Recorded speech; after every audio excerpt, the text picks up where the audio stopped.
For what purpose does the gentlelady from Maine rise? Thank you, Mr. Chair. I have an amendment at the desk. The clerk will designate the amendment. Amendment number 2, printed in House Report number 111-39, offered by Ms. Pingree of Maine. Pursuant to House Resolution 250, the gentlelady from Maine, Ms. Pingree, and a member opposed, each will control 5 minutes. The chair recognizes the gentlelady from Maine. Thank you, Mr. Chair. I yield myself as much time as I may consume. The gentlelady is recognized. Thank you. Mr. Chair, H.R. 1388 is an important call to service for the entire country. It will offer opportunities to people of all ages, races, and backgrounds to get involved in their communities and make lasting changes in the places they live. I strongly support this bill and want to commend the authors for their hard work in crafting this essential piece of legislation. Among the many important provisions of this bill, I was pleased to see the inclusion of the Clean Energy Corps. In my home state of Maine, we have some of the oldest housing stock in the nation, and we are one of the most dependent on home heating oil. Clean energy innovation is essential to our economic growth and survival. I believe our rural state can become a leader in clean energy in creating good-paying, sustainable jobs. Clean energy development is an important issue for both urban and rural communities, but rural communities often have to address their clean energy needs in different ways than big cities do.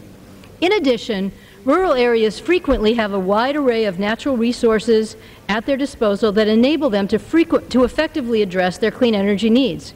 This amendment will give service-based projects in small towns the flexibility to design clean energy solutions that are specific to their rural needs. I would like to share with you one short example of an innovative and groundbreaking project that was developed in my hometown, the island of North Haven. I live in a rural community on an island 12 miles off the coast of Maine.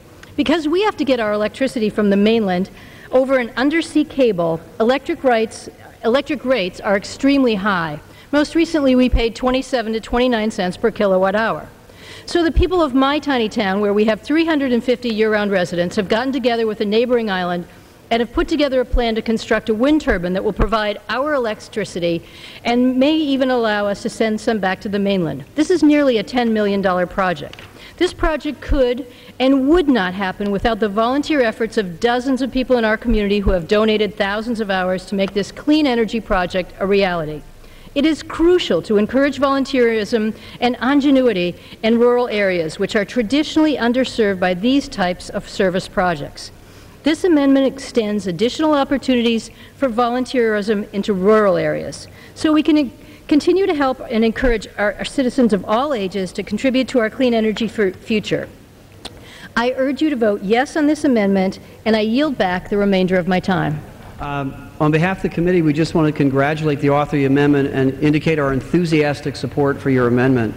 In hearing the gentlelady tell the story of her neighbors volunteering to bring wind energy to her hometown, imagine how many hours of volunteer effort we will leverage by AmeriCorps and other participants being expanded under this bill. So I think the gentlelady is not only directly addressing one of the great needs of rural America, which is energy diversification, but also opening the door for many more people to participate. So we thank the gentlelady for her amendment. The majority strongly supports the amendment. Thank you, Mr. Chairman. I rise in support of this amendment, which adds to the list of approved Clean Energy Corps activities the development of clean energy programs designed to meet the needs of rural communities. Our rural communities are a vital part of America, and this amendment helps to ensure that they are equally served under this act, and I urge a yes vote and reserve the balance of my time.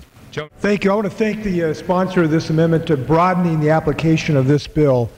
And I just want to make the point that this is a bill that is not only for the benefit of the individuals, the people who are going to gain these skills, but the whole country. When we weatherize homes, when we install solar panels, when we get engaged in all these activities, it's part of the whole clean energy revolution that this country is going through. And it's going to help all 50 states. One of the best votes, I think the best vote I've ever cast, the very first vote I ever cast in Congress for AmeriCorps. And I'm happy that this is being extended. Mr. Sarbanes and I introduced a standalone bill to get this energy corps going, and now I'm glad that we make sure it's all across the country. Thanks for the lady's sponsorship.